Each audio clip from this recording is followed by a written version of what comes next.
Assalamualaikum warahmatullahi wabarakatuh. Pada kesempatan siang hari ini saya akan mencoba untuk berbagi terutama tentang keuangan klinik atau manajemen keuangan klinik. Dalam 5 tahun terakhir ini, klinik benar-benar mengalami cobaan atau mengalami ujian yang sangat keras gitu.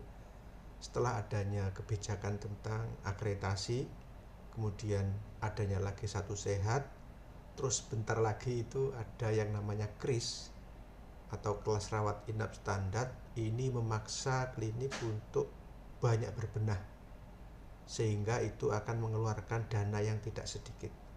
Di satu sisi, pasien klinik juga persaingannya sangat ketat. Oleh karena itu, sebagian besar klinik-klinik ini mengalami masalah di bidang finansial atau keuangan.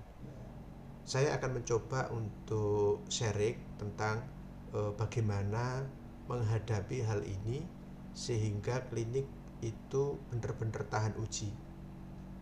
Jadi makhluk atau organisasi, ya kalau orang hidup itu makhluk, kalau kita di klinik itu organisasi, itu yang kuat itu bukan yang badannya besar, gedungnya besar atau fisiknya kuat, tetapi yang paling kuat, yang bisa bertahan itu adalah yang mampu beradaptasi. Sehingga saya mencoba untuk membuat formula tentang keuangan klinik yang ini nanti bisa digunakan oleh rekan-rekan semua. Baik, klinik kita sebut saja di sini klinik rawat inap, ya, karena ini yang paling banyak dikelola oleh teman-teman semua. Jadi kalau klinik rawat jalan dan utama tidak sebanyak klinik rawat inap. Nah, apa yang harus diperhatikan terlebih dahulu dalam melihat keuangan dari klinik rawat inap? Yang pertama adalah target pendapatan. Nah, target pendapatan ini kita buat 150 juta. Dari mana uang 150 juta itu? Jadi klinik klinik Pratama rawat inap itu ketika dia baru pertama berdiri itu jumlah karyawan minimal itu 15 minimal, ya.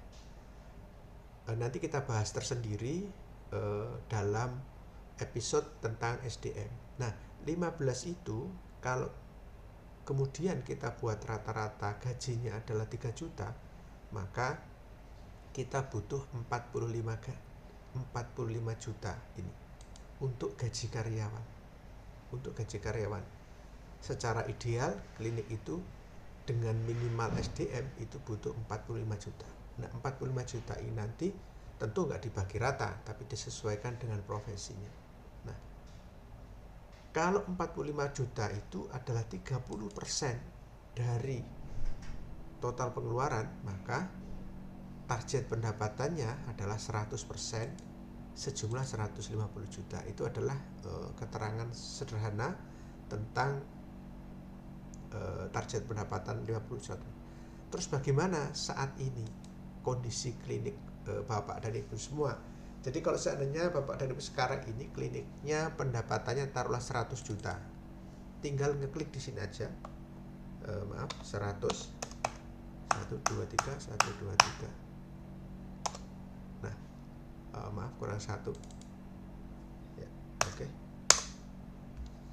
Kalau pendapatan Bapak Ibu itu 100 juta satu bulan, maka idealnya jasa SDM-nya itu adalah 30 juta. Jasa SDM ini adalah apakah itu gaji pokok, apakah itu tunjangan, kemudian jasa tindakan, jasa periksa dan sebagainya, dan SHU.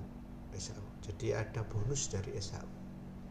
Itu total 30%. Kalau pendapatan 100 juta maka akan keluar 30 juta. Kemudian obat dan alkes itu 25%, maka akan ada 25 juta. Kemudian operasional itu 10% atau 10 juta. Operasional ini untuk apa? Untuk listrik, untuk air, untuk telepon, kemudian kadang-kadang untuk ngecat. Ya, intinya ini bukan untuk pembelian barang baru dengan nilai di atas 1 juta. Kalau barang baru di atas 1 juta itu sudah bukan lagi operasional, tapi itu sudah masuk ke dalam inventaris.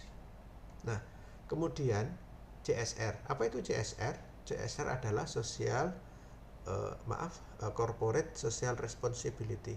Kalau kita memudahkan, kalau ini seandainya klinik Muhammadiyah dan Aisyah, maka ini adalah dana untuk baksos semacam itu, untuk marketing.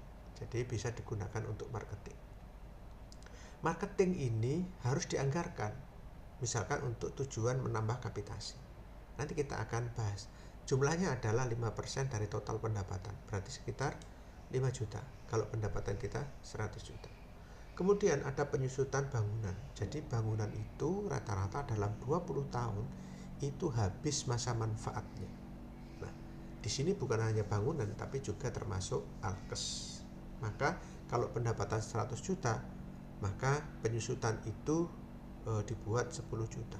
Sebenarnya penyusutan ini tidak tergantung pendapatan, tetapi tergantung besar kecilnya bangunan.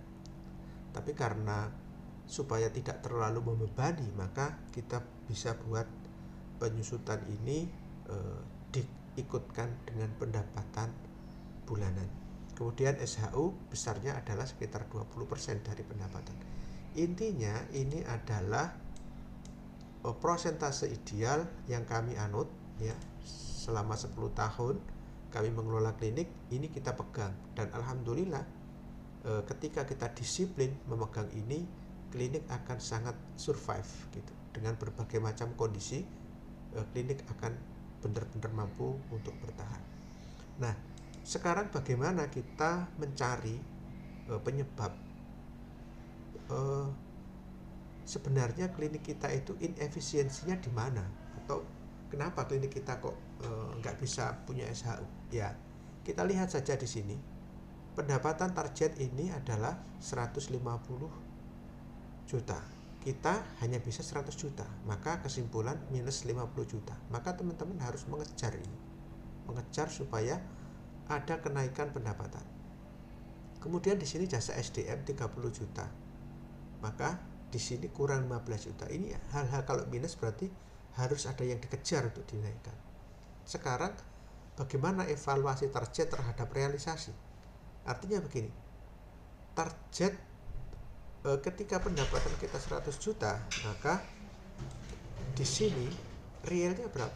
Oke, berarti ini adalah sama dengan ini. Nah, sama. Kemudian di sini pada kenyataannya untuk SDM itu berapa? Misalnya Anda tulis 50 juta.